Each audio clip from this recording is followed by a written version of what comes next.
রাজধানীর উত্তরায় জনবহুল এলাকা থেকে দুপুর 2টার দিকে উত্তরায় দশম শ্রেণীর একটা ছাত্রীকে বাবার কাছ থেকে অপহরণ। এই ঘটনাটি গা শিরে যাওয়ার মতো একটা ঘটনা, যেখানে বাবার কাছে মেয়ে নিরাপদ নয়, যে বাবার কাছ থেকেই, বাবার চোখের সামনে থেকেই, এমনকি তারা হাত ধরে বাড়ির পথ রওনা দিয়েছে, সেই বাবার কাছ থেকেই মেয়েকে অপহরণ। ভাবুন তো একবার, কি হৃদয় বিদারক ঘটনা! বাবার কাছ থেকে মেয়েকে অপহরণ। আমরা এখন কোন দেশে আছি? একটা মেয়ে বাবার কাছেও নিরাপদ নয়, বাবার কাছ থেকেই অপহরণ। মানুষের কতটা সাহস, আর মানুষ কতটা সাহস হইলে এই কাজটা করতে পারে? কি এমন ঘটনা ছিল?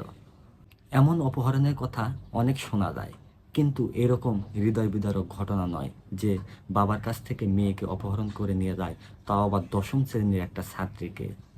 এতদিন যাবৎ শুনে এসেছি এবং দেখে এসেছি, হয়তো ছেলেধরারা ছোট ছোট বাচ্চাদেরকে জিম্মি করে ধরে নিয়ে যায়, কিন্তু দশম শ্রেণীর একটা ছাত্রীকে তারা অপহরণ করে নিয়ে যায় বাবার চোখের সামনে থেকে।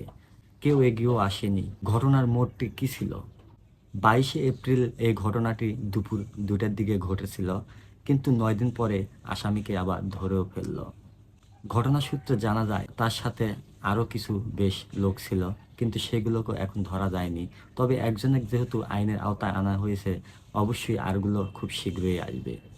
দেশে যেহেতু আইন প্রশাসন আছে, অবশ্যই ধরা পড়বেই, অপরাধী যাই হোক না কেন, ছোট হোক বা বড় হোক, প্রত্যেকটা অপরাধীকে ধরা একদিন পড়তেই হবে।